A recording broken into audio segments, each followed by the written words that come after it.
belum connect kayaknya si YouTube sama itunya.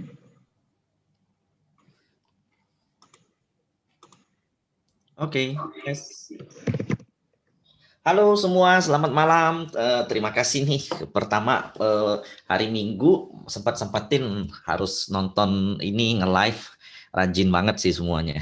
Jadi pertama saya mau perkenalan dulu. Jadi mungkin ini saya mau kenalin Bro Yudi. Ini sebagai orang yang pertama kali mengajarkan saya tentang dunia technical analysis. Jadi saat itu beberapa tahun lalu gue udah lupa 5 atau 6 tahun waktu itu gue bener-bener nggak paham sama yang namanya technical analysis. Nah waktu itu saya pernah cerita ada satu orang yang ngasih gue buku, kemudian gue pelajarin buku itu, kemudian gue jadi jatuh cinta sama dunia technical analysis. Nah inilah orangnya yang ngajarin saya sampai bisa kayak sekarang juga. Ya itu startnya dari beliau. Jadi technical analysis apa yang saya pelajarin ya sampai semua awalnya itu dari beliau. Lalu juga kita sering baca buku bareng, sharing bareng, punya grup bareng. Nah, bisa sampai sekarang. Jadi Bro Yudi juga sekarang ya udah terkenal ya. Pasti udah pada tahu lah nge-live di mana-mana, kiri kanan.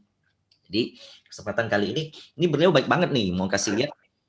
Kebetulan banyak dengar juga kiri kanan nih banyak yang frustasi kenapa kok market turun terus, harga saham drop terus. Nah, kemudian banyak suara-suara yang kayak dia udah cuan 50%, 60%, kemudian jadi minus. Itu kita dengarnya, wow, kok bisa sampai begitu? Berarti ada yang ini, teman-temannya ada salah kaprah terhadap melihat harga saham gitu. Maka dari itu di sini Bro Yudi berkesempatan untuk menjelaskan kepada kita bagaimana. Jadi bagaimana melindungi capital, bagaimana menggunakan trailing stop, stop loss, dan bagaimana melihat tren. Jadi ini simple but I think very useful. Kemudian asal tahu Bro Yudi di bulan November kemarin gainnya 100% loh guys. Ingat tuh. Itu gila kan 100% dari total porto bukan saham. So ini saya kenalin Bro Yudi, silakan kok. Halo, salam kenal semuanya. Perkenalkan, nama aku Yudi Permadi. Cuman kalau misalkan di dunia saham mungkin lebih dikenal orang sebagai Yudi Chan. Aku hari-hari independent trader juga, terus banyak bantu ngajar orang juga dan sharing-sharing lah buat sama teman-teman semua. Gimana kita berbagi pengalaman. Berhubung aku mungkin jauh lebih dulu di market, jadi aku bisa lebih banyak sharing sih sama teman-teman supaya ya kesalahan-kesalahan aku, misalkan aku ada ruginya juga, itu nggak diulangi sama teman-teman gitu sih. Nah, misal apa buat hari ini sih sebenarnya kemarin aku sempat kontak sama Bro Michael nih.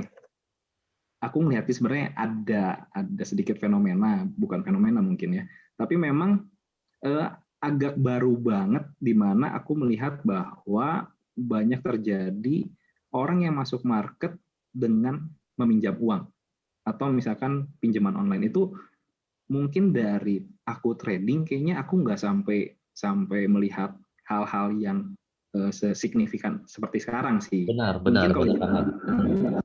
zaman dulu aku tahu lah misalkan ada orang pakai margin atau taples gitu itu hal yang sangat biasa di market. Tapi kalau orang yang pakai pinjaman online dan masukkan uangnya ke market buat digolangin lagi buat buat dapetin cuan, nah itu aku baru fenomena pertama.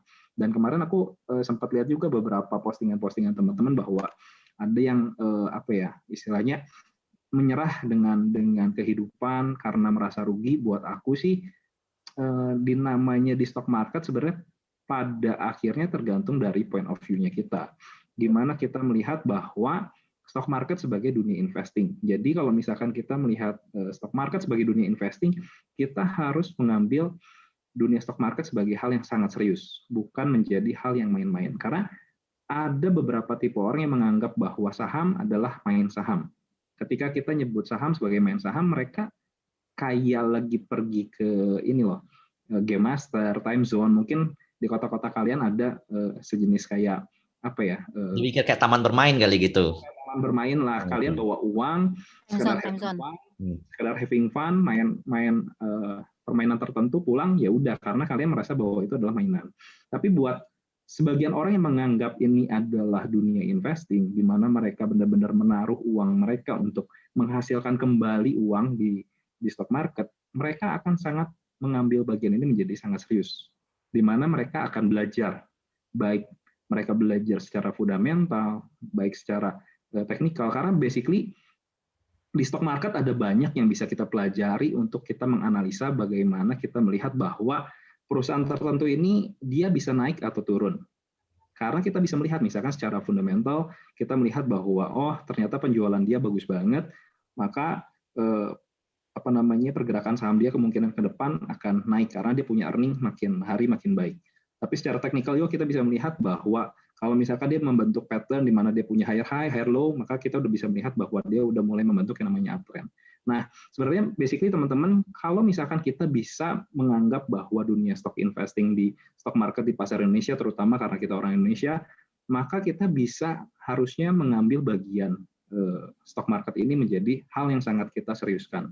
Karena basically di dalam kita investasi, basically mau instrumen apapun, misalkan kalau aku dulu pertama kali aku mulai dari reksadana, terus ada unit link juga, itu naik dan turun adalah hal yang biasa kalau misalkan kita masuk di unit link dan di reksadana, karena pada akhirnya mereka pun akan masuk ke dunia stock market. Cuman yang membedakan kalau kita di reksadana kita hire orang yang profesional, di mana mereka kita menaruh uang kita kepada profesional, di mana mereka akan mengelola uang kita dengan mereka punya track record.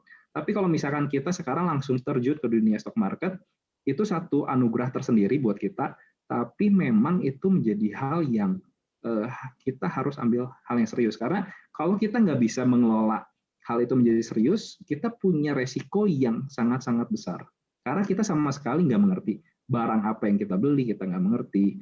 Terus bagaimana kita melihat ini trennya baik apa enggak, ini perusahaannya baik apa enggak, dan lain sebagainya. Sebenarnya makanya hari ini aku pengen ajak teman-teman semua, kita belajar bareng-bareng bagaimana kita mengelola kita punya resiko.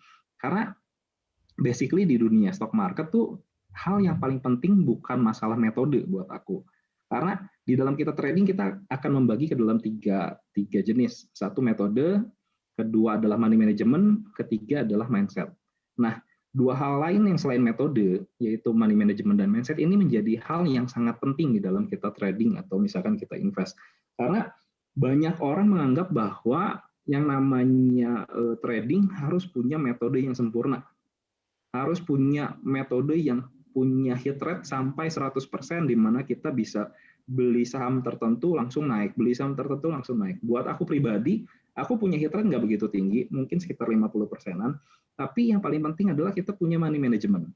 Di mana ketika kita punya money management, kita misalkan, let's say, kita punya 10 saham, kita beli 10 saham misalkan, kita punya 5 yang untung, dibandingkan kita punya 5 yang rugi, ini akan menjadi hal yang penting, membiarkan yang 5 untung ini naik, dan mengatur resiko ketika 5 saham yang lainnya turun.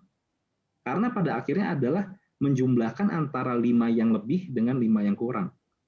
Sehingga kita bisa membalancing supaya kita punya nilai gain yang didapatkan dari 5 yang untung ini nih. Makanya kita penting banget ketika ada resiko yang turun, kita bisa mengelola. Nah, aku mau sharing sedikit tentang ini, maka kita harus lihat dulu pertama ini. Di dalam mengelola resiko, maka kita harus mengerti bahwa yang namanya mengelola resiko ini menjadi hal yang sangat penting, teman-teman semua.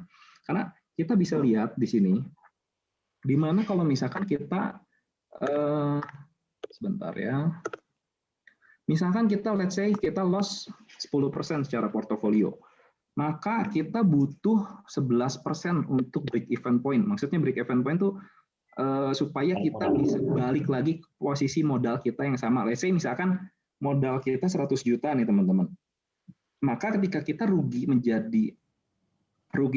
menjadi 90 juta, maka kita butuh 11% supaya kita bisa balik lagi ke 100 juta. Karena kalau misalkan 90 juta dikali 10% itu kan gainnya baru 9 juta tuh teman-teman.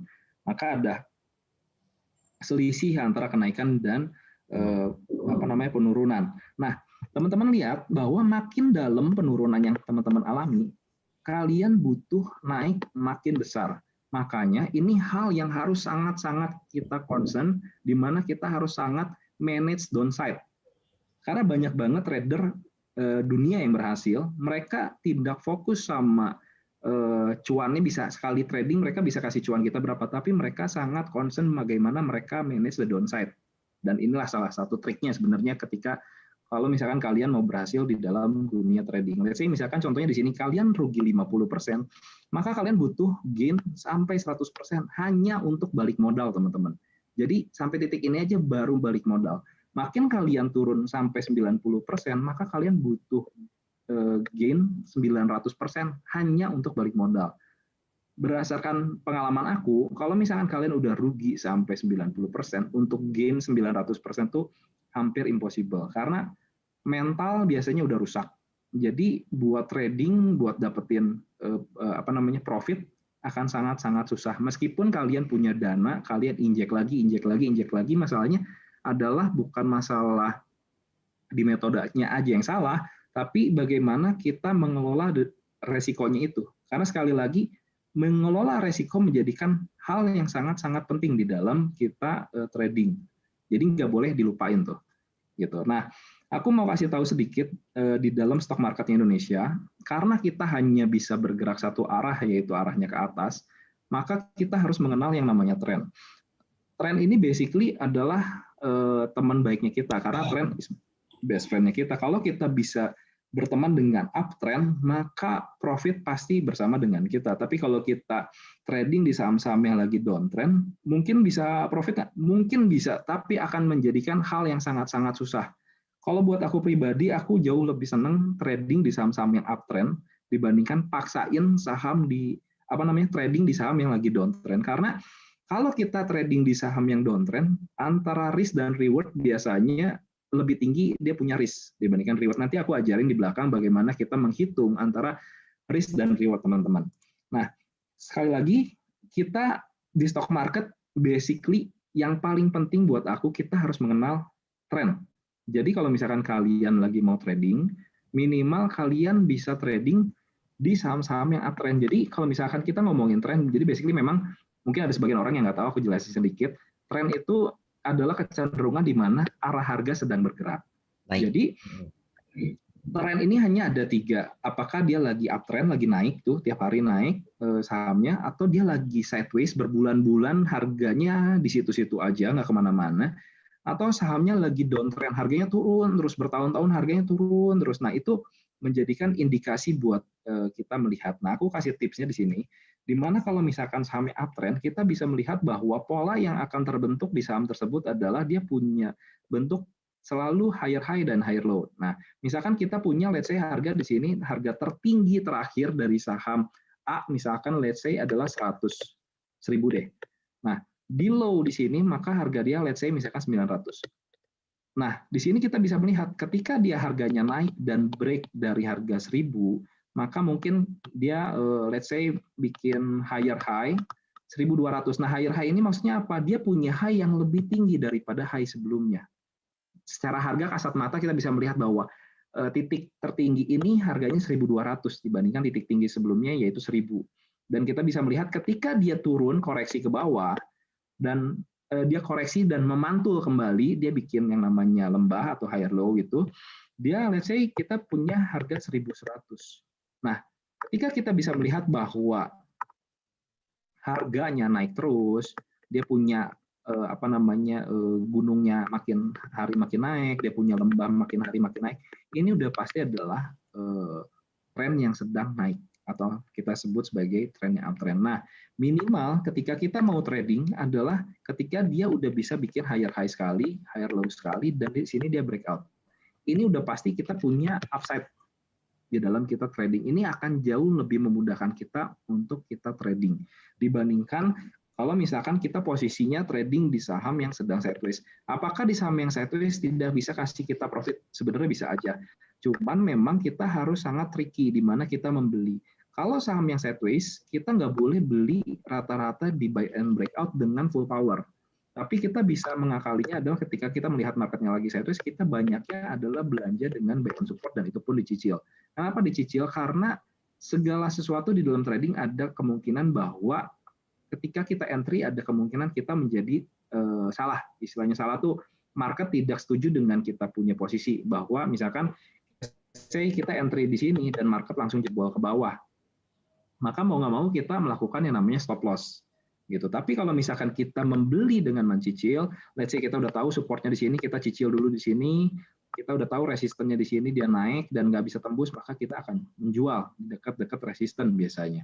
Tapi kalau misalkan dia bisa tembus dari dia punya resisten, maka kita akan averaging up. Nah, di technical analysis sendiri, teman-teman, kita hanya mengenal averaging up, tidak ada yang namanya averaging down. Kenapa? Karena buat apa kita menambahkan uang kita di saham yang sedang turun? Maka kita akan punya resiko yang jauh lebih besar dari hari ke hari. Makanya di dalam technical analysis kita tidak mengenal averaging down, tapi averaging up.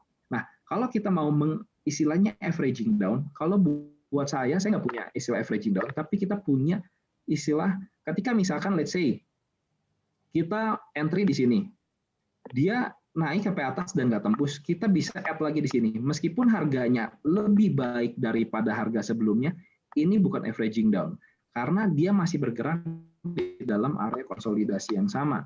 Istilahnya seperti itu. Tapi kalau dia udah tembus support dan berpindah di level yang bawah, let's say misalkan, aku paling gampang membayangkan bahwa kalau ini kita bayangkan sebagai lantai gedung bertingkat ya teman-teman.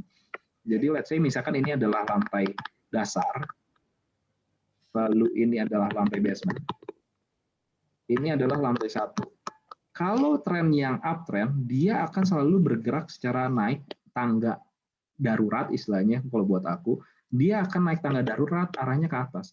Tapi kalau misalkan dia sedang bergeraknya turun tangga darurat ke bawah, maka ngapain kita bertahan di saham yang bisa kita ngasih ke kita penurunannya mungkin lebih dalam lagi.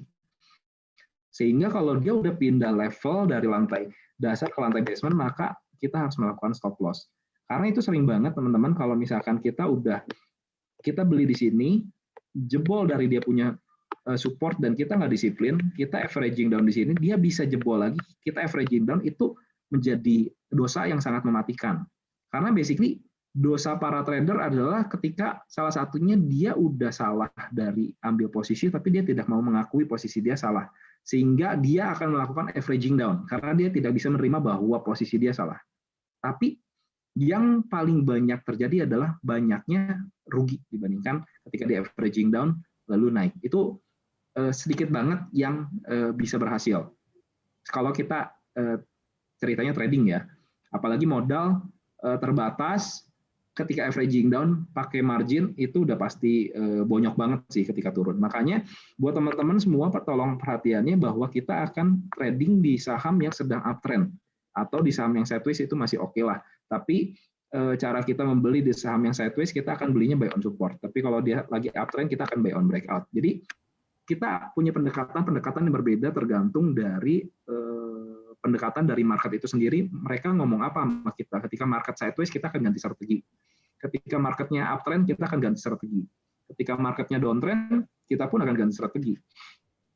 Nah contohnya di sini. Ketika misalkan let's say IHSG kemarin dia udah mulai bikin double top dan dia jebol dari dia punya support di 6286, maka udah pasti arah IHSG adalah turun ke bawah 6286. Nah, ini adalah satu indikasi di mana para traders akan mengalami kesulitan. Buat yang menurut aku belum pengalaman, ketika melihat bahwa arah indeks atau misalkan sahamnya dia udah bikin pattern lower high dan lower low, better segera keluar. Atau kalaupun mau trading, harus sangat-sangat selektif di saham yang masih uptrend. Tapi biasanya kalau indeks lagi turun dalam, itu mencari saham yang lagi naik sangat-sangat susah, harus sangat-sangat super selektif. Dan apabila ada upside, biasanya upside-nya nggak banyak. Masalahnya di sini kok. Masalahnya ketika mereka udah ngelihat bahwa harga sahamnya udah telanjur jeblok, kebanyakan tuh sayang mau jual gitu. Kebanyakan begitu, karena masih bisa naik. Di situ masalahnya. Nah, kadang memang gini, buat aku pribadi, aku pun pernah, maksudnya jadi trader pemula ya. Kadang waktu kita udah melihat bahwa posisi kita lagi minus, kita nggak tega untuk melakukan yang namanya cut loss. Karena, udah rugi segini, udah rugi misalnya, let's say 30-40% sayang. Nanti juga kayaknya naik. Mungkin kalau kita beli di saham yang fundamental bagus, itu mungkin ada harapan buat naik. Misalkan kita beli BRI, BCA, sesangkut-sangkutnya pasti naik lah. Tapi kalau kita beli yang nggak ada isinya, nggak ada isi fundamentalnya, sekalinya nyangkut, itu buat balik sangat-sangat susah. Makanya kalau buat aku, sesakit apapun, selama sahamnya nggak ada isi fundamental ya, harus stop loss pindah ke saham yang uptrend. Sehingga kita punya psikologi jauh lebih baik. Kalau kita tiap hari ngeliatin isi portonya merah, itu akan sangat mengganggu kita punya psikologi. Kita akan sangat berbeda trading ketika kita punya pengalaman sebelum kita hijau berapa kali, kita akan jauh lebih confident ketika kita trading. Tapi kalau kita udah tradingnya merah, mau trading ngambil open position lagi tuh takut. Apa ya? Takut gitu. Iya, udah takut duluan. Meskipun mungkin analisanya udah bagus banget, risk and reward-nya udah bagus banget, tapi mentalnya udah kena masalahnya. Nah, itu yang akan jadi problem. Makanya kalau aku selalu menyarankan bahwa kita better pindah ke saham yang lagi uptrend. Disiplin. Selama kita masih punya modal untuk kejar kita misalkan loss 20%, ya let's say maksimum misalkan 30%, kejar balik 43% itu masih possible. Tapi kalau udah sampai loss di bawah di atas 50%, 60%, itu ngejarnya akan sangat mati-matian. Gitu. Tapi buat teman-teman yang misalkan let's say posisinya lagi nyangkut sekarang, buat aku indeks secara view besar, indeks sebenarnya masih arah ke 7.000.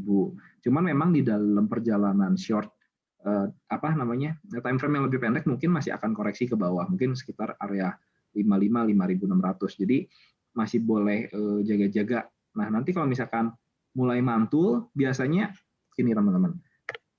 Jadi kalau misalkan tren lagi mau balik arah, misalkan let's say ini lagi turun.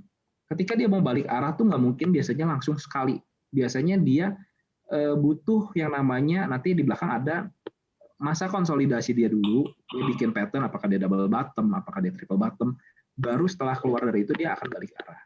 Nah, kalau buat aku biasanya aku kasih ide adalah di mana ketika misalkan kita lagi nyangkut, cari di mana dia akan rebound. Ketika dia rebound dapat candle hijau, segera keluar. Itu akan kasih kita mengurangi kita punya minus. Tapi kalau kita mengharapkan dia rebound sampai balik modal biasanya susah. Tapi let's say minimal kita mengurangi minusnya kita lah, misalkan dari 30% dia rebound 10%, ya kita stop loss-nya di 20%, agak ketolong lah 10% gitu. Jadi itu sangat membantu sebenarnya. Nah, kita harus sangat mengerti namanya siklus saham. Jadi kadang di dalam siklus saham kita harus tahu bahwa sebenarnya ini saham A, saham B, saham C, dia lagi ada di siklus mana? Apakah dia lagi bergerak sideways, dia lagi akumulasi dan sekarang lagi uptrend di mana dia lagi ada markup, disebutnya sebagai markup. Lalu ketika dia konsolidasi di atas ini, apakah dia distribusi atau reakumulasi?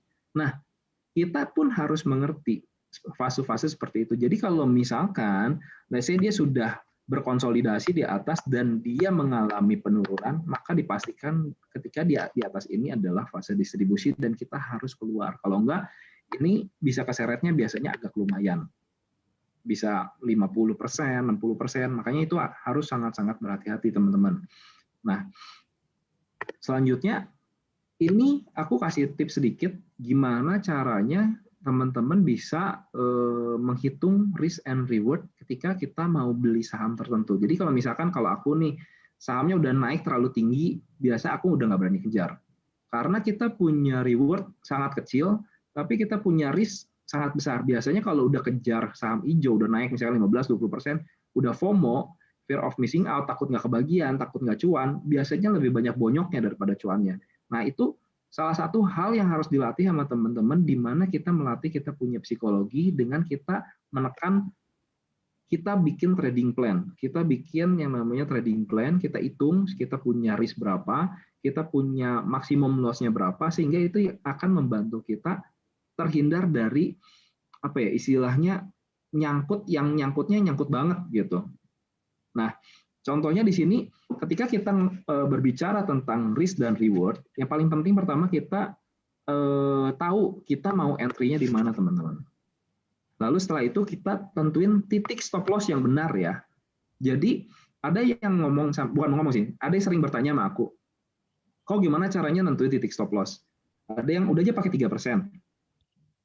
ada yang udah aja pakai 10%. Basically buat aku memang itu bisa digunakan, tapi buat aku jauh lebih suka ketika kita punya satu sistem yang sudah pasti, jelas dan terbangun sistemnya, dan itu udah teruji oleh waktu, yaitu ketika dia break dari dia punya support.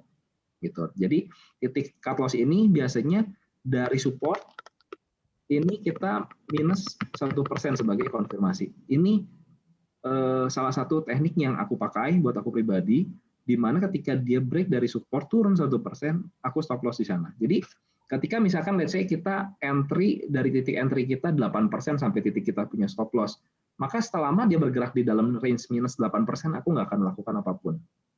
Meskipun minus ya? Meskipun minus, karena kita punya entry yang udah ketinggian tuh. Memang jadi mungkin itu adalah entry yang salah sebenarnya.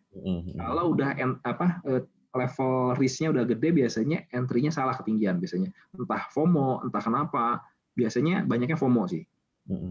Gitu. Jadinya selama dia bergerak belum jebol dia punya support, kita akan membiarkan.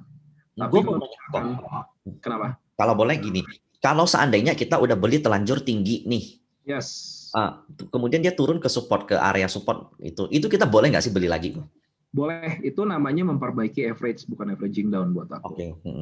Nah, jadi nanti habis ini aku ada kasih gambarnya. Buat aku itu memperbaiki average. Jadi memang di dalam kita beli saham, kita harus selalu ingat kita beli mencicil.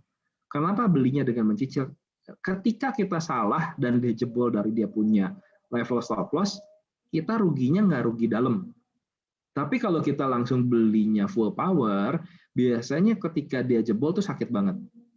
Apalagi HK plus full margin, itu pasti sakit banget. Makanya kalau aku tidak terlalu menyarankan bahwa kita pakai margin, terus full mentok, itu sangat-sangat tidak disarankan, karena itu doubling, tripling, kita punya risk, itu sangat-sangat tidak disarankan. Sebisa mungkin awal-awal tradinglah dengan apa yang kita punya, bersyukurlah dengan apa yang kita punya. Meskipun kita misalkan ya dapatnya nggak terlalu banyak kok, tapi ketika kita bisa konsisten dengan apa yang kita dapat tiap hari, misalkan let's say ya sehari 1%, itu kalau dikali 20 hari itu bisa jadi 20% loh sebulan. Kalau 20% sebulan dikali 1 tahun kita konsisten tuh berapa ratus persen, berapa ribu persen mungkin. Makanya yang paling penting adalah kita mengontrol, kita punya emotion. Kalau kita udah nggak istilahnya apa ya, kita fear and greed-nya bisa terkontrol, nggak terlalu serakah-serakah banget, kita bisa konsisten dengan yang kecil, itu bisa compounding effect-nya tuh bisa jadi gede duitnya. Jadi jangan takut bahwa ketika misalkan kita let's say kita punya modal nggak terlalu gede, tapi kalau udah di compounding itu hal yang sangat berbeda. Makanya stock market tuh kalau kata Einstein keajaiban dunia ke-8, karena dia punya compounding effect. Di mana compounding effect itu bisa kasih kita high speed grow buat portofolionya kita, bukan dari marginnya tapi dari compounding effect-nya yang sebenarnya yang bisa kasih kita grow gitu. Makanya mengelola risk ini menjadikan salah satu kunci di mana kita bisa disiplin, konsisten profit, sehingga kita bisa menumbuhkan portofolionya kita. Nah, selanjutnya kita akan menentukan area resisten terdekat nih. Ini akan menjadikan sebagai kita punya target kenaikan, kita hitung nanti berapa. Nah, selanjutnya kita menghitung risk-nya itu teman-teman dengan cara kita entry point-nya di mana dikurangin kita punya titik stop loss, dan reward-nya adalah area targetnya kita tadi. Let's say misalkan resistan terdekat dikurangin, kita punya area entry, sehingga kita punya yang namanya risk and reward. Nah, risk and reward ini minimal harus 1:2. Jadi let's say ketika kita gagal 1 kali, kita masih punya 1 kali kesempatan. Jadi kita istilahnya selalu punya 2 nyawa lah minimal. Tapi kalau bisa dapat 1:3, 1:4, 1:5, itu jauh lebih bagus sih teman-teman. Ini suara aku masih jelas kan ya? Lumayan, masih oke, masih bisa kedengar. Sorry ya teman-teman ya, aku di dekat rumah aku masih ada teman-teman kita yang beribadah juga. Jadi mungkin kalau agak-agak suara aku samar-samar, mohon dimaklumi aja. Tapi biasanya nggak lama sih. Gitu. Nah, lanjut ke sini sedikit. Ini aku mau kasih contoh sahamnya, saham agro. bagaimana kita mengelola risk dan reward. Jadi ini plan-nya adalah ketika dia waktu itu tanggal ini tanggal berapa ya? 12 November ketika dia closing di area 392 nih teman-teman. Nah, kita maka akan menghitung risk-nya berapa. Kalau dia kita entry di 392. Dia punya support adalah 346 ya teman-teman. Maka kita akan hitung risk-nya 392 dikurangin 346. Maka risk-nya dia tuh 46. Dan reward-nya dia adalah targetnya adalah resisten terdekatnya dia. Angkanya ada di 535, maka reward-nya adalah 535 dikurangin kita entry nih teman-teman. 392 yaitu sekitar 143 poin. Jadi kalau kita bandingkan target dibandingkan risk-nya, reward dibandingkan risk-nya, ini masih 1:3. So, kalau kayak gini, ini entry yang istilahnya sangat baik karena dia di atas 1:2. Nah, selanjutnya aku mau kasih tips sedikit. Kalau misalkan teman-teman kan selalu melihat bahwa oh ini supportnya di 346. Ini kalau 346 teman-teman lihat itu titik stop loss tuh bukan di 346, tapi kalau dia menembus 346, let's say 346 dikurangin 1%. Jadi 346 dikurangin 3,5 poin, yaitu 342. Nah, di titik inilah teman-teman stop loss 342. Jadi selama harga nggak tutup di bawah 342, teman-teman jangan stop loss dulu. Biasanya dia hanya noel area support. Karena kalau cuma noel area support, dia malah mantul jauh. Jadi kadang kita beli harganya turun, tapi dijual, dia naik karena menjualnya di titik yang kurang ideal. Makanya perlu konfirmasi ketika dia menjebol supportnya nih teman-teman. Ko Yudi, ya, ada saran nih dari teman-teman. Udah berhenti ya azannya ya? Aku masih ada. Oh, kata teman-teman boleh nggak sebentar di pause gitu, Oke. jadi biar azannya selesai. Oke, jadi tunggu ya, biar teman-teman juga bisa ini dulu yang mau Boleh. sholat ya, nggak apa-apa. Nggak apa-apa, oke. Sabar-sabar, kita tunggu bareng ya Koko Yudi ya. Ya, nggak apa-apa. Oke, teman-teman yang memang udah waktunya sholat dulu ya. Dan tenang aja yang tanya yang ini ada replay nggak sih, Ci? Ada replay. Semua edukasi-edukasi pasti kita kasih replaynya ya. Dan juga untuk informasi, Ko Yudi ini juga adalah gurunya dari saya ya. Jadi kalau ya ini orangnya kalem gini lah, kalem-kalem gini ya. Nah, kalau ditanya ilmunya ya nggak usah ditanya lagi deh, udah tahu, Senior. udah terbukti. Wah, Michael Yo sudah kembali. Oke, Michael Yo, kita tunggu dulu ya untuk azannya. Kalau udah selesai, Ko Yudi info lagi ya. Ya, siap, nggak apa-apa. Udah selesai sih kayaknya. Udah ya. Oke, teman-teman, kita lanjut lagi ya. Sip, silakan Ko Yudi. Nah, sampai di sini teman-teman bisa pahami nggak? Kalau misalkan bisa pahami, aku mau lanjut ke bagian kita bagaimana kita exit sih sebenarnya. Tapi kalau misalkan ada yang mau nanya dulu di sini, boleh nggak apa-apa. Minta encik bantu. Ini yang nanya emiten semua loh kok. Jangan nanya emiten. Jangan nanya emiten ya. Jadi teman-teman tanya yang isanya yang bisa bikin kalian ini ke depannya lebih baik. Karena gini loh, yang sangkut itu bisa dibilang nggak dikit juga ya, bener ya, Ko MY, Ko Yudi ya. Nah, betul. jadi dari sini tanya sesuatu yang bisa bikin kalian nggak mengulangi lagi kondisi ini. Karena gini, kita nggak di market tuh cuma untuk sebulan 2 bulan kan, untuk long term kan. So kejadian kali ini nih untuk apa ya kita bilang pengalaman lah. Betul, kalau bisa melewati kondisi ini dengan baik, maka ke depannya akan jauh lebih hebat. Betul. Ya. Jadi saya hanya akan membacakan pertanyaan-pertanyaan yang membuat nilai tambah untuk semuanya. Jadi yang tanya emiten, admin tidak akan baca. Karena sudah ada kemarin di YouTube-nya Wisdom Invest 4,5 jam bahas saham sangkut ya. Jadi kalian tinggal buka lagi. 4,5 jam Ko Yudi. Wow, luar biasa. Luar biasa dan akhirnya biasa di luar Ko Yudi. Iya, oke. Enggak sih sebenarnya kalau dari aku mungkin dari Ko MY, dari Sifon juga sebenarnya basically semua di sini kita tujuannya adalah edukasi teman-teman, sehingga teman-teman tuh bisa jadi para trader yang independen, trader yang bisa lebih mandiri. Ketika misalkan kalian dapat info atau misalkan dapat apapun istilahnya, kalian bisa menghitung sendiri apakah plan tersebut bisa kalian gunakan, apakah itu cocok dengan diri kalian, resiko apakah kalian bisa terima resikonya. Kalau misalkan enggak, karena kalian mandiri, maka kalian bisa melewati apa istilahnya, mungkin apa ya, info saham tertentu misalkan itu kalian bisa lewati sampai kalian menemukan saham yang menurut kalian ini aku banget nih, resikonya kecil, rewardnya gede. Karena saham tuh ada banyak banget, jadi setiap hari rata-rata saham pasti ada yang naik. Nggak bisa istilahnya kita mau kejar semua juga, kita nggak bisa. Tapi let's say ketika kita udah ketinggalan dari satu saham, biasanya saham-saham yang lain ada yang naik, kita lihat, oh ini resikonya cocok sama aku. Nah, itu kalian bisa entry. Tapi kalau udah ketinggalan, misalkan naiknya udah terlalu kencang, kalau buat aku sih jangan dikejar. Meskipun memang mungkin di dalam perjalanan dia masih ada upside, mungkin masih ada, tapi banyaknya biasanya balik arah dan bonyok sih nyangkut di atas. Itu yang sering banget dibeli, dia turun karena kita belinya terlalu tinggi.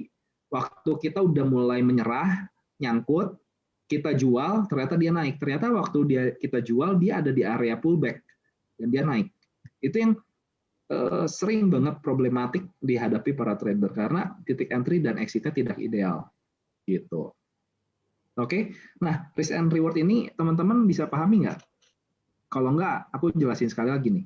Nah, ini jelasin kok kalau bisa dengan slow motion karena biar teman-teman itu bisa ngerti. Ini sebagian besar pertanyaannya begini.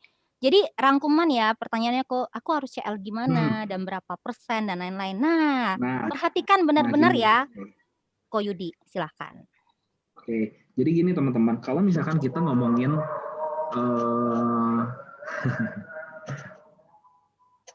kayaknya harus istirahat lagi nih.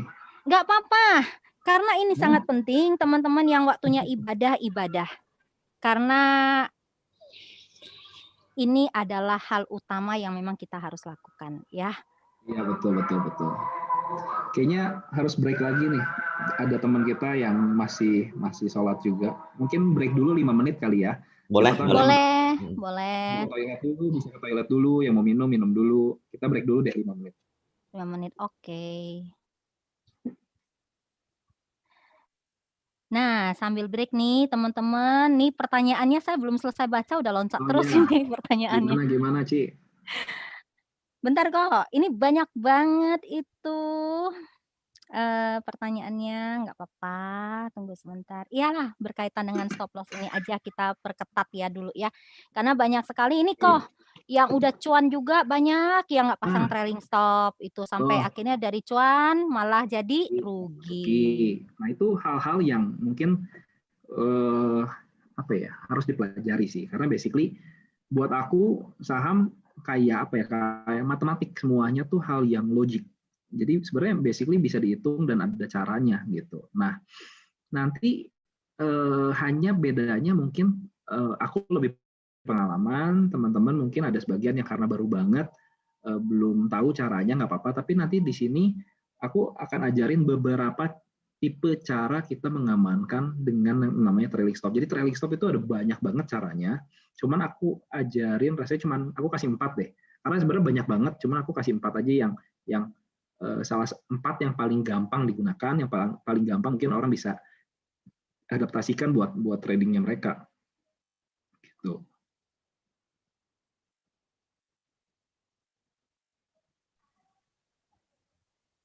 Iya, kok boleh lanjut aja.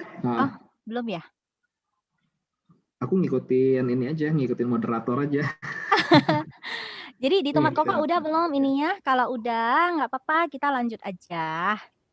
Kayaknya sih udah nih, kayaknya udah berhenti total sih. Udah ya, oke teman-teman, kita balik lagi ke fokus ya. Lanjut kok. Tadi ngomongin CL yang tepat. Jadi memang, misalkan let's say kayak di sini aja contohnya ya. Kita hitung bahwa ini agro. Kalau misalkan kita entry di sini, maka ini entry kita adalah 392. Kita entry-nya 392. titik stop loss-nya kita adalah tadi 346 yang didapatkan dari dia punya support di sini. Berarti stop loss-nya 346 dikurangi 1%, let's say sebenarnya 342. Maka stop loss-nya kita 392 kurangi 342 itu adalah 50 poin.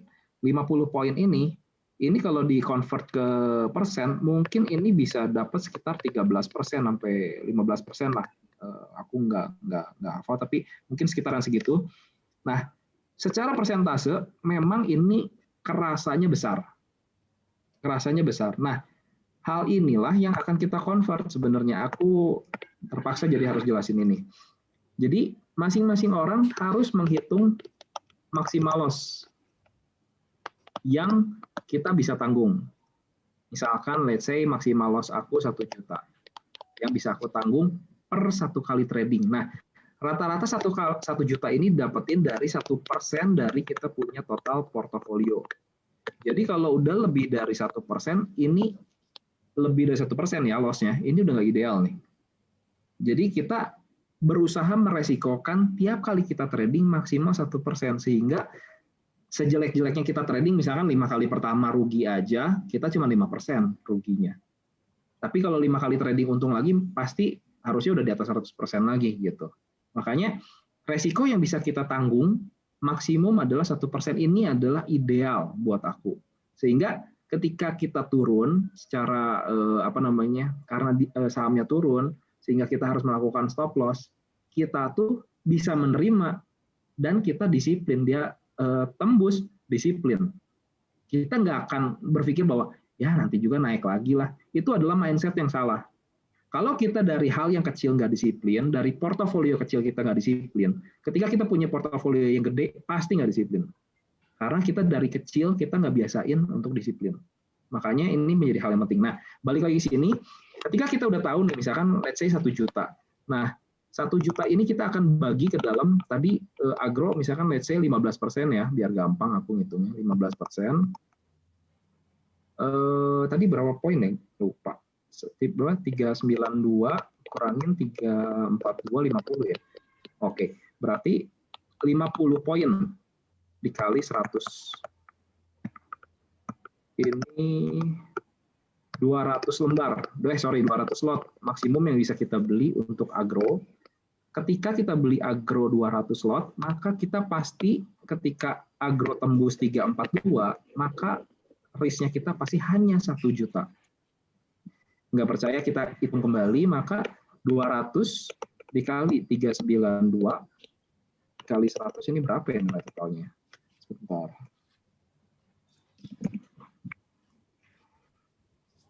(392) kali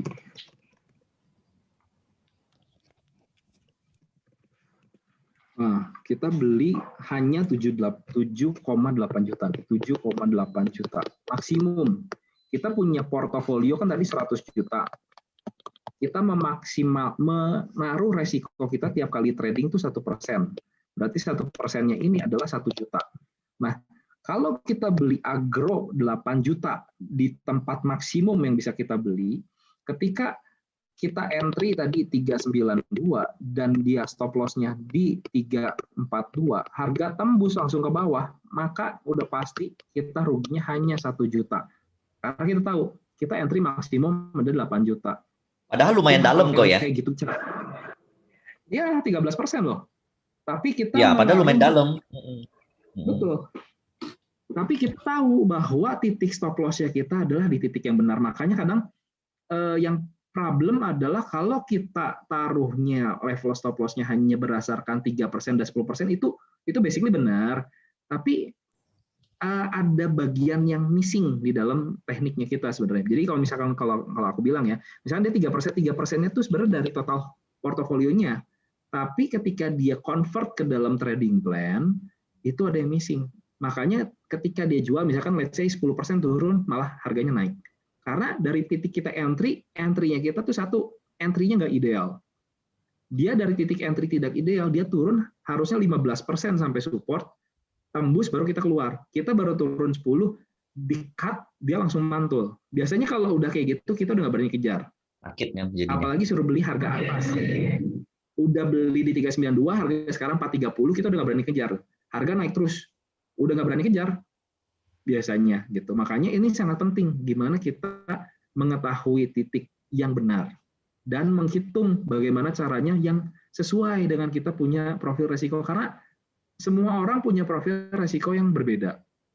Apalagi misalkan temenan nih, trading bareng, portofolio mungkin sama, tapi profil risknya masalahnya berbeda. Jadi dengan entry bareng aja, yang satu bisa cuan, yang satu bisa rugi, karena profil risknya beda. Itu yang kadang jadi jadi dilematik sih buat aku. Jadi kadang memang ketika kita trading tuh harus sangat-sangat memperhatikan yang ini kuncinya. Kita bisa loss-nya maksimum berapa, sehingga kita convert dari 1 juta ini, kita tahu jarak dari entry ke supportnya berapa poin, 50 poin kali 100 lembar, maka kita tahu maksimum lot yang bisa kita beli. Ketika kita tahu maksimum lot yang kita beli, senilai nominal tertentu, ketika kita tembus titik stop loss, kita udah nggak mikir, karena kita udah tahu, kita ruginya udah pasti 1 juta, udah nggak usah mikir-mikir, dan kita menerima dengan hati yang lapang dada, dan kita masih bisa berani open position. Tapi kalau ceritanya kita belinya let's say 50 juta, ini kalau 50 juta tembus ke bawah, berarti kita dari yang tadinya profil resikonya 1 juta di sini, aku bersihin dulu. Misalkan kita beli agro 50 juta, kita modal tadi berapa? 100 juta kan? Ini entry pertama kita beli agro 50 juta. Dia loss dari 392 turun ke 342. Sekali dia turun gini, dia rugi langsung 15 juta. Berarti portofolio dia total sisa cuma tinggal 85 juta. Ini sekali trading loh. Ini sekali trading, portofolio dia udah turun 15%. Kalau sistemnya seperti ini biasanya nggak lama, nggak survive. Itu portofolio dia nggak akan lama lah umurnya, biasanya nggak akan survive. Karena dia ngitungnya naiknya juga. Dia ngitungnya naik dulu. Kalau misalkan dia naik. Kalau yang dipikirkan adalah kalau dia naik, dapat 100 juta nih, dapat 200 juta. Itu hanya angan-angan teman-teman. Masalahnya yang pasti tahu saham ini naik sampai 100%, 200%, nggak ada yang tahu masalahnya. Makanya yang bisa kita atur adalah kalau dia turun, kita bisa kelola segimana dalam. Makanya yang paling penting tadi aku udah bilang, trader profesional semuanya yang diatur bukan masalah target cuannya berapa tinggi, tapi berapa dalam risk yang bisa mereka terima gitu. Sehingga ketika mereka turun berkali-kali salah pun mereka tetap aman. Ini yang menjadi kunci penting di dalam trading gitu. Nah, balik ke sini sehingga kita bisa melihat meskipun ini kelihatannya let's say misalkan 15%, tapi karena kita hitung maksimal loss-nya berapa dibagi 15%, jumlah maksimum yang kita belinya, sehingga ketika dia jebol ini masih oke lah. Tapi kalau kita mikirinnya langsung, ini bisa naiknya misalkan let's say 40%. Kalau kita selalu mikirnya untungnya, itu kita ngambil posisi pasti langsung selalu all in. Sehingga ketika dia rugi biasanya bonyok. Dan itu kalau udah bonyok berkali-kali, udah all in biasanya buat boro-boro mikirin reward 40%, reward 5% aja pasti udah jual karena takut nggak jadi cuan karena mentalnya udah rusak. Nah, inilah yang sebenarnya teman-teman harus kita latih dari pertama kali trading. Kalau dari pertama kali trading teman-teman udah bisa membiasakan hal-hal seperti ini, mentalnya dilatih, trading plan-nya dilatih, gimana entry dan exit yang benar, maka ketika portofolio teman-teman bertumbuh dari hari ke hari, itu akan jauh lebih nyaman. Misalkan, let's say teman-teman punya portofolio sekarang besar, tapi teman-teman baru pertama kali trading. Sebisa mungkin turunin dulu jumlah portofolio tradingnya, jangan ambil resiko terlalu besar, karena kita lagi belajar. Ya secukupnya aja dulu resiko. Meskipun memang melihat saham pada naik, ya itu satu hal.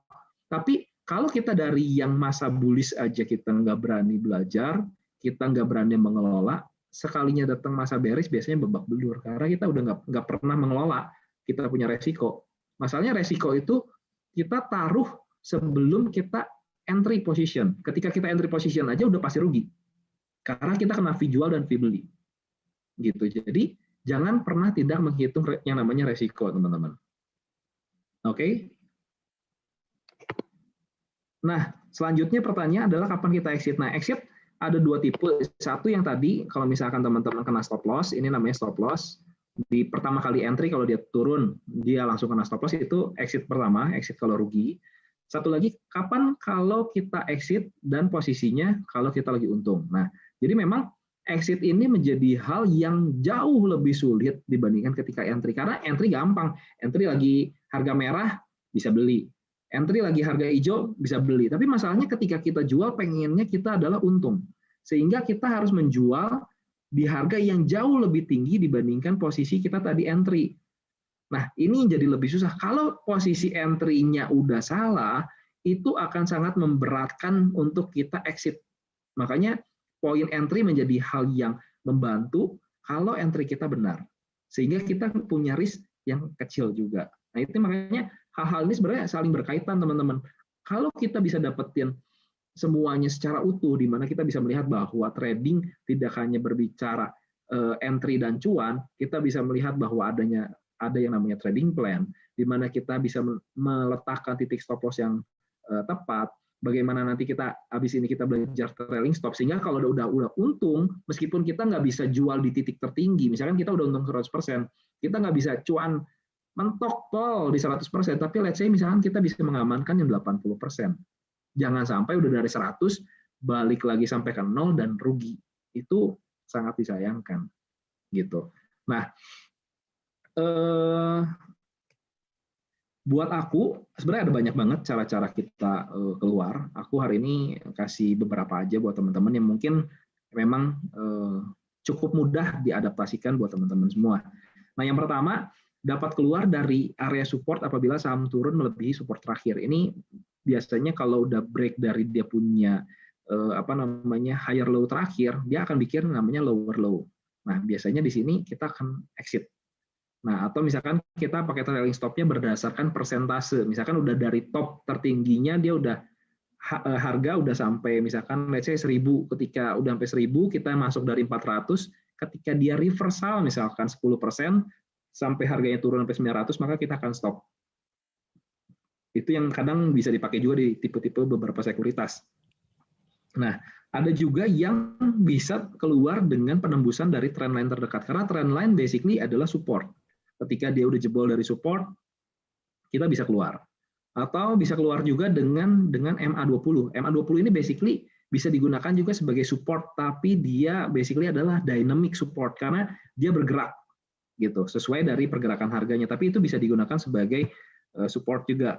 Atau misalkan dari MA8. Biasanya kalau yang saham-sahamnya liar, misalkan let's say kayak Agro, Breeze, KF, Inaf, misalnya yang cukup naiknya signifikan, gimana caranya mengawal supaya kita antara range tertinggi sampai kita trailing stop nggak terlalu jauh, biasanya bisa digunakan MA8. Kalau kita pakainya MA20, biasanya drop-nya terlalu jauh. Nanti aku kasih lihat contohnya.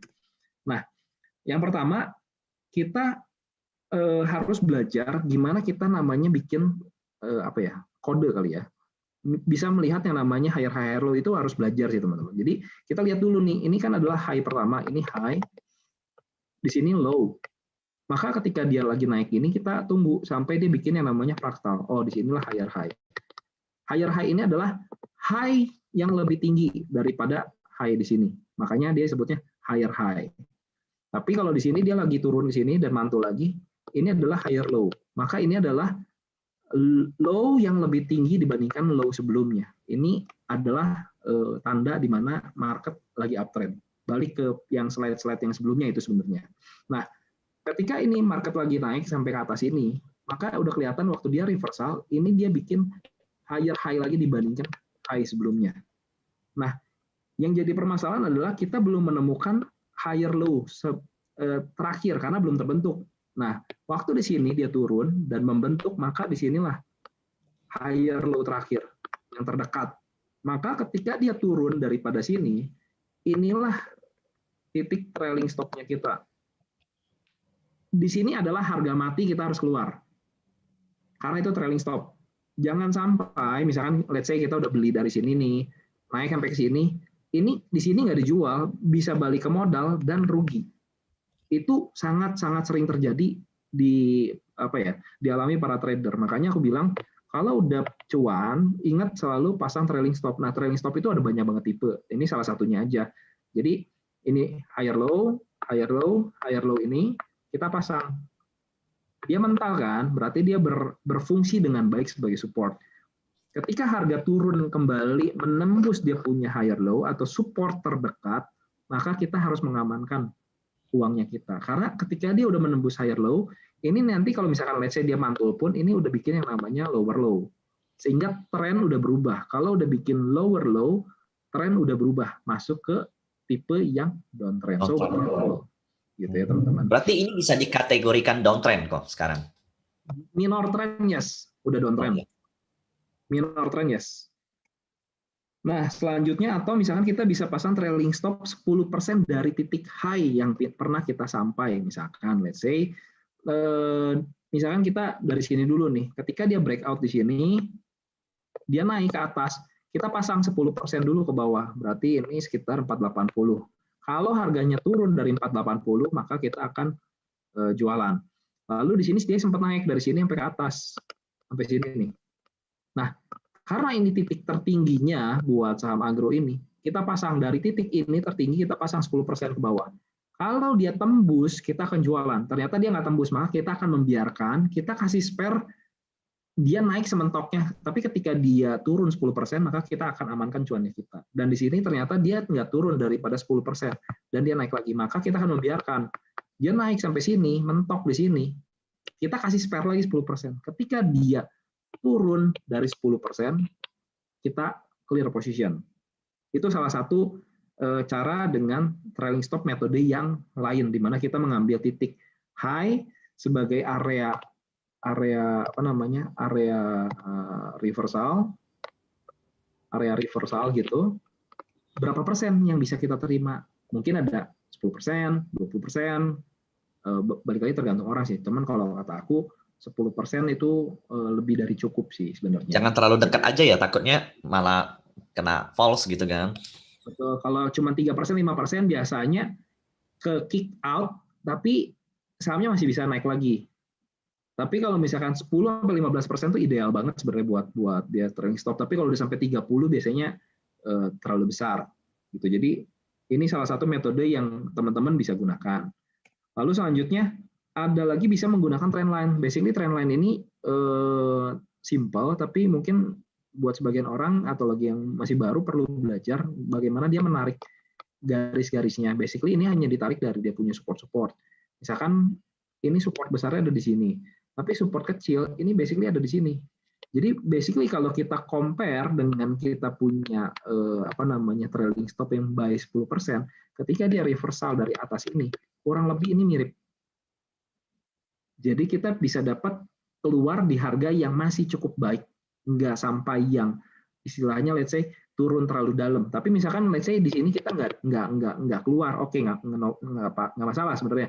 Kita bisa pakai yang trendline yang ini. Di sini ketika dia turun di bawah ini adalah harga mati. Kita harus keluar. Nah, di sini nih. Nah, di sini candle merah yang pertama ini adalah harga mati, kita harus keluar karena itu udah konfirmasi tutup di bawah dia punya trend line. Gitu. Nah, selanjutnya kalau misalkan kita swing, biasanya kita bisa pakai MA20. Nah, MA20 kalau yang misalkan tadi adalah candle-nya di sini, kalau pakai trend line, kalau MA20 beda satu candle sih. Ketika dia closing candle-nya close di bawah MA20, maka di sini kita harus exit sebagai trailing stop. Gitu. Cuman memang problemnya, tapi kalau di candle itu dia nggak langsung ARB sih, dia sempat naik dulu, jadi masih bisa jual. Kadang memang problemnya di saham-saham yang lain, misalkan kayak KF Enough, yang gitu-gitu langsung reject bawah, ya memang nggak bisa jualan. Tapi kalau di candle yang ini dan yang ini nggak langsung reject, karena kita bisa lihat dia masih punya tail di atas, berarti masih ada perlawanan sehingga kita masih bisa jualan sebenarnya. Jadi asal kita disiplin, masih bisa selamat harusnya. Gitu. Nah, selanjutnya kalau yang tradingnya lebih fast trade, biasanya dikawalnya dengan EMA 8, sehingga kita nggak terlalu jauh. Kita bisa keluar di sini nih, di sekitar 1.300, berapa nih, 1.350 lah. Gitu. Jadi kalau kita ingat dibandingkan dia punya trend line yang di atas, beda sedikit. Kalau dia punya trailing stop by 10%, juga nggak terlalu jauh. Tapi kalau misalkan kita pakai MA20, kita bisa lihat bahwa dia kan keluar dari daerah sini. Ini dari dia punya pucuk sampai dia turun ini hampir berapa persen ya? 40%. Buat aku pribadi jauh. Terlalu jauh turunnya. Kita kasih spare dia turun dari puncak sampai ke bawah terlalu jauh. Jadi kalau aku nggak akan membiarkan ini. Gitu.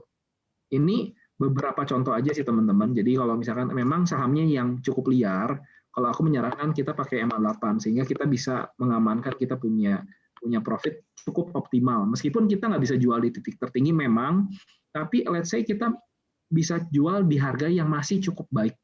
Gitu. Jadi kadang memang dilemanya jadi trader, kita pengennya beli di paling bottom, jual di paling tinggi. Nah, buat aku itu almost impossible. Mungkin sekali trading mungkin pernah berhasil, mungkin lah. Tapi kalau setiap kali trading pengennya beli di paling bottom, jual di paling high, itu dewa mungkin yang bisa. Kalau kita nggak bisa sih pasti. Jadi harus punya metode di mana kita mengamankan dengan trailing stop. Gitu. Memang agak turun, tapi buat aku no problem. Gitu. Selama kita masih punya cuan, amanin.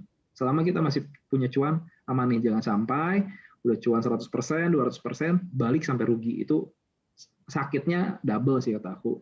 Kalau dari entry aja ke rugi udah sakit, kalau udah dari cuan sampai rugi itu lebih sakit sih. Gitu. Jadi sebisa mungkin teman-teman bisa pakai beberapa tips and trick yang tadi aku udah sharing. Semoga bermanfaat buat teman-teman semua. Ingat selalu bahwa di dalam trading, hal yang harus kita kelola adalah resiko, teman-teman. Ingat banget hal tersebut. Jangan pernah kita selalu fokusnya, kalau ini naik sampai sini, ini bisa kasih kita cuan berapa.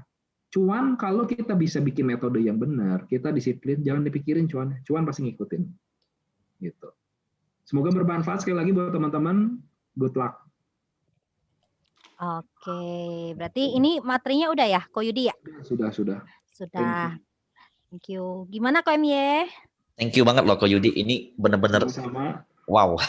Banyak hal banget yang gue dapat. Yang paling penting ini jadi ketika entry hitung dulu resikonya. Istilahnya kita beli 10 saham, apes semuanya kena stop loss, itu kita juga masih tenang kalau dengan cara begitu kan. Karena kita udah tahu itu 10-10-nya drop semua juga kita masih tahu resiko maksimal berapa karena udah kita hitung. Betul. Yang sering terjadi itu kebanyakan ketika ada target dari suatu saham itu yang dihitung, bukan turunnya yang dihitung.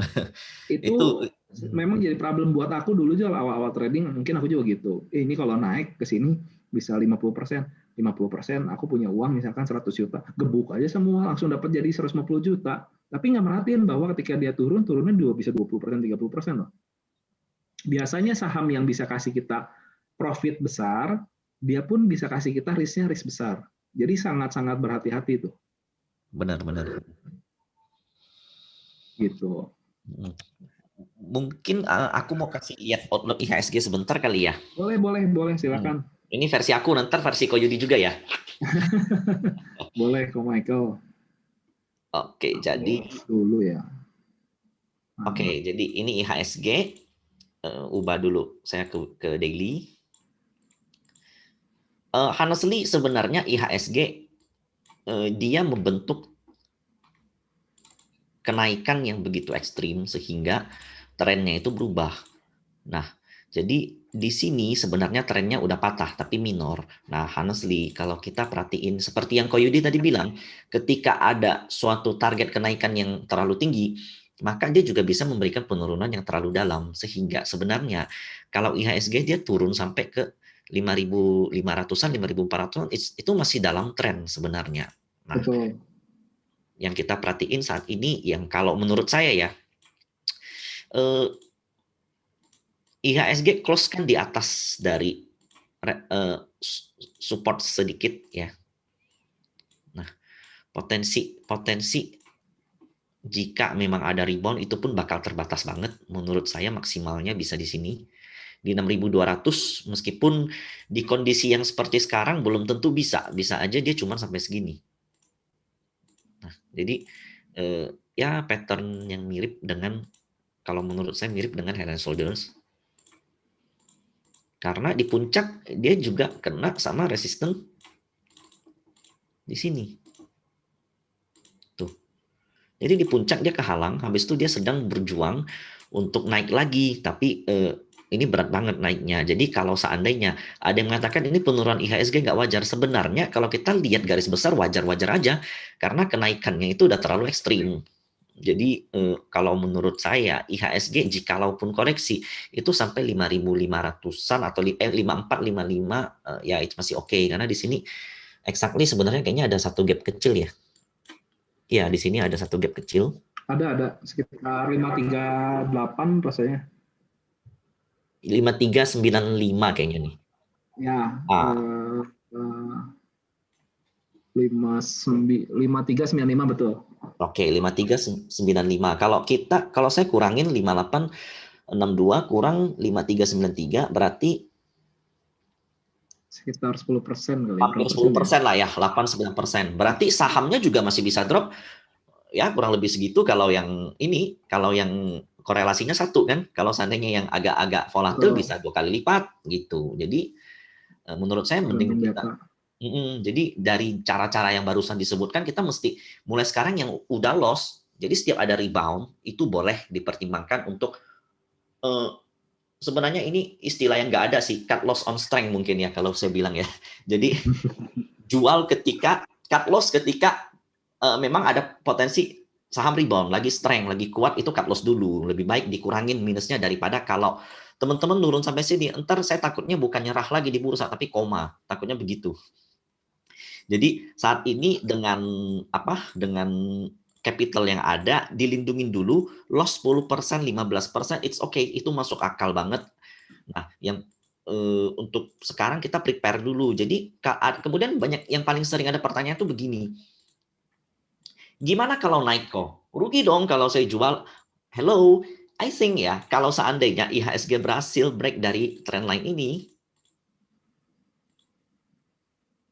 anggap begini, that's mean kenaikannya itu masih jauh banget. Jadi never too late, dia masih, kalau seandainya ke 7.000 juga, ya kita bisa perhatiin area-area konsolidasi yang akan dibentuk di sini.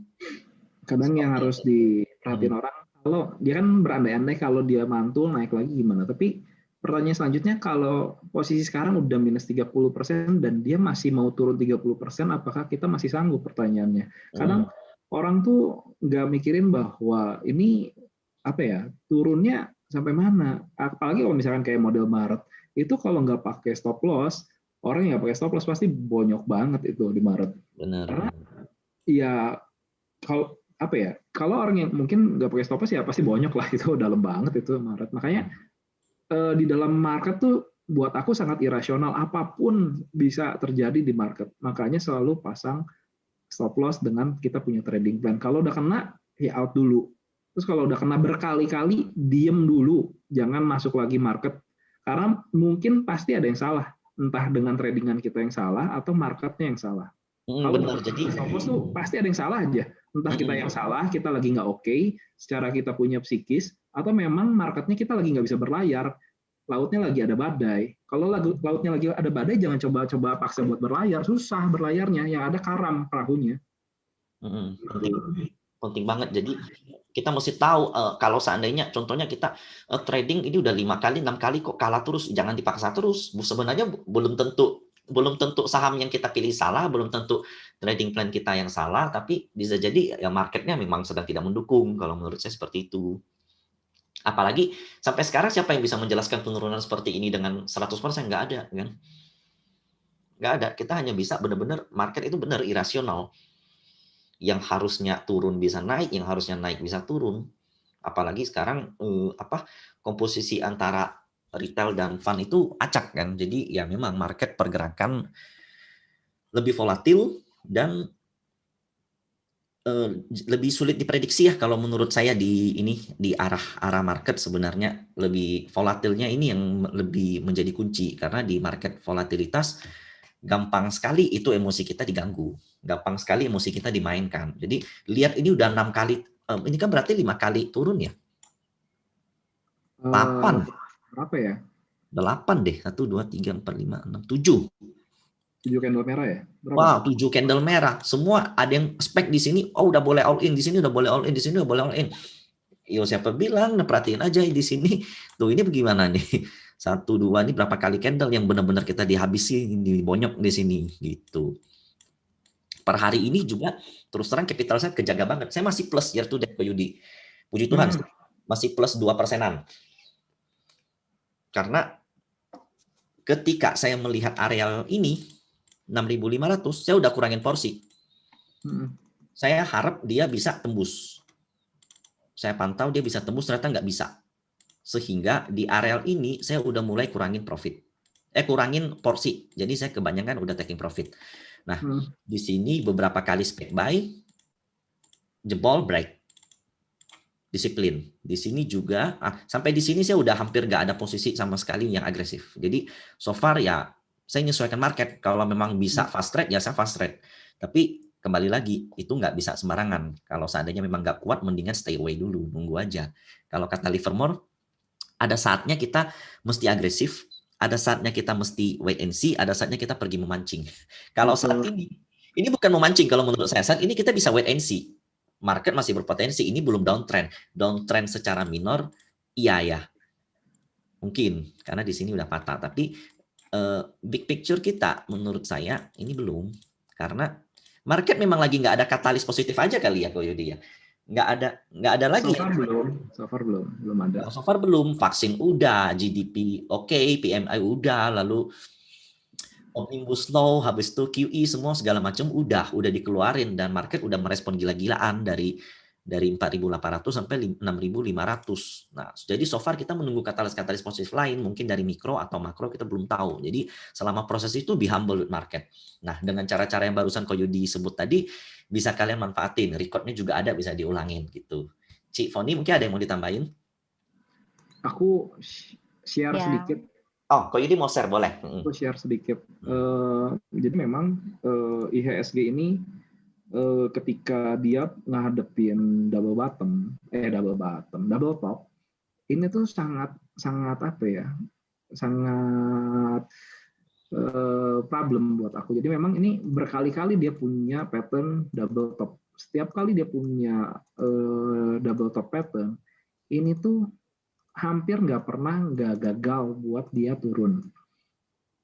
Nah, ini dulu zaman di sini aja aku sempat kasih reminder lah buat teman-teman aku, BRI, mereka nabung karena jadi aku punya beberapa teman yang nabung BRI sekitar 4.700-an waktu itu harga udah mulai 4,5, aku minta mereka ya kalau mau jual dulu lah, mau market mau turun, dan ini turunnya cukup lumayan sih memang. Dan sekarang kemarin pun di sini ini ada pattern double top. Jadi kalau buat aku sih memang nggak aneh banget kalau misalkan market turun karena berkali-kali market indeksnya kita berbicara seperti itu, tiap kali double top mereka punya kasih correction agak lumayan, tapi ya memang Maret agak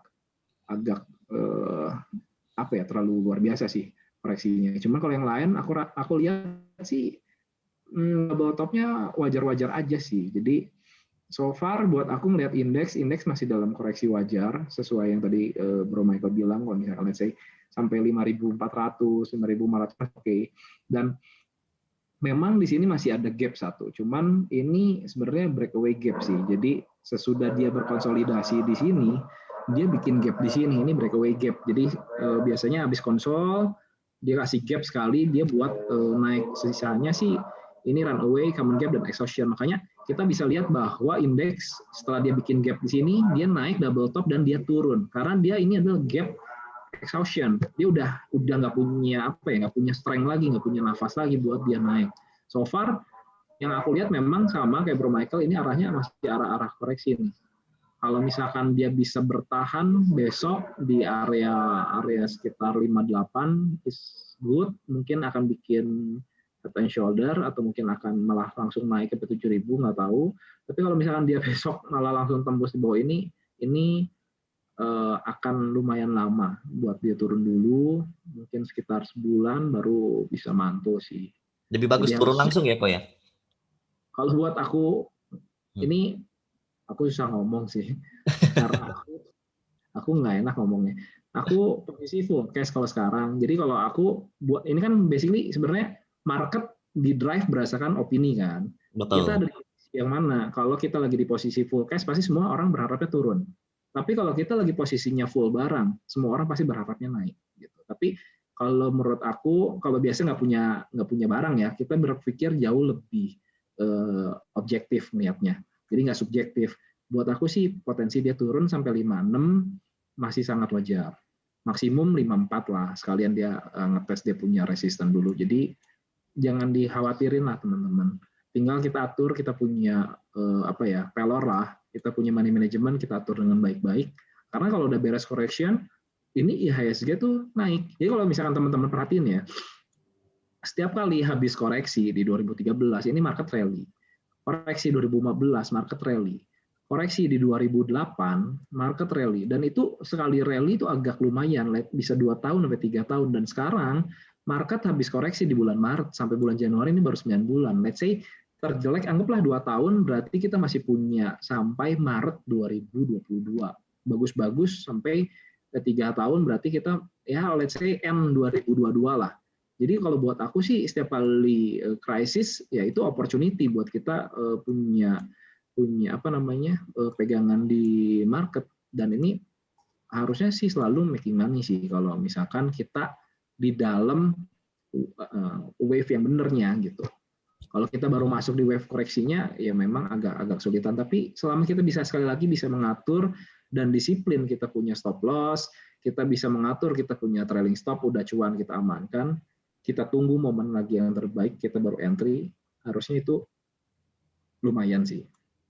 Ya, dan ini kapan itu terjadi ya, kita kan di sini, saya sama Ko Yudi masih aktif di market. Selama kita masih di market ya tetap kita bakal kabarin kan begitu. Jadi ya so far instruksi kita wait and see dulu. Yes. Ntar kalau market udah bullish kita bakal bisa making money. Jadi saya punya feeling nih, ini feeling yang agak-agak yang susah dijelasin sih. Tapi entar kalau bullish ini entar ya grid-nya bakal beda lagi. Sampai saat ini fear kan dibuat ini sampai ada yang nyerah lah, ada yang gila, kita baca-baca emosional di forum-forum itu sedih banget, iba banget. Dan ini alasan salah satu webinar hari ini, Bro Yudi, gua terima kasih banget mau sempatin waktu begini gitu. Semoga kalian bisa belajar. Jadi next, karena ini menurut saya ini pelajaran yang paling penting. Justru meskipun kalian nggak profit ya, inilah profit kalian, bener-bener kayak pengalaman buat kalian. Jadi ketika naik harus hitung dulu resiko turunnya gimana, jangan mikir profitnya dulu, karena who knows dalam berapa lama kita bisa capai target. Yang paling penting adalah hitung dulu resikonya berapa. Reward memang perlu dihitung, tapi jangan dijadikan angan-angan gitu. Betul banget. Betul banget tuh. Oke, Ci. Oke. Thank you banget Ko Yudi, Ko Michael yang udah sharing. Ini teman-teman replay dilihat-lihat terus ya, diulang-ulang biar informasi lebih jelas. Dan Wisma Invest sesuai dengan komitmennya kita akan support teman-teman juga ya. Jadi yang sangkut-sangkut Wisma Invest kasih fasilitas ya untuk teman-teman 1 bulan free akses buat Winbot. Jadi silakan langsung aja join ke Wisma Invest di Telegramnya. Nanti informasikan aja, admin akan bantu add kalian. Moga-moga ini bisa membantu kalian untuk melihat ya bahwa kapan sih harusnya masuk ya. Jangan sembarangan masuk market dulu ya. Jadi nanti kita tunggu nih dari Ko Yudi, dari Ko Michael ya, dan juga dari teman-teman Win akan selalu update ke kalian. Dan ingat bahwa yang sekarang lagi loss, tetap jaga semangat, setidaknya semangat untuk belajar. Ini penting sekali. Karena gini loh, ini bisnis ya, jadi kalau misalnya ya memang sih kita bilang bahwa nggak semudah itu misalnya, iya benar, namun kalau misalnya kalian bayangkan setelah kalian melewati badai ini, kalian akan dapat reward yang sangat besar. Namun satu, kalian harus lewati hal ini, karena ini pengalaman. Apalagi istilahnya kondisi ini kalau terjadi di kita itu sekarang gitu ya, mesti ada mentor-mentor coach ya isanya, dan seperti Ko Michael, Ko Yudi yang bisa sharing seperti ini gitu. Ini tentunya akan sangat membantu teman-teman untuk melewati hal ini dengan jauh lebih baik. Ya, jadi semoga acara ini bermanfaat dan ingat tetap bagi khusus yang memang nanti yang sangkut ya. Jadi kalau yang nggak sangkut jangan ngaku-ngaku sangkut ya. Yang sangkut nanti kita kasih 1 bulan free Winbot plus kita kasih edukasi khusus untuk teman-teman bagaimana cara untuk entry dan exit yang simple. Oke? So, semangat ya selalu ya teman-teman. Kita aja semangat banget buat support kalian. Kalian juga tunjukkan juga semangat untuk belajar.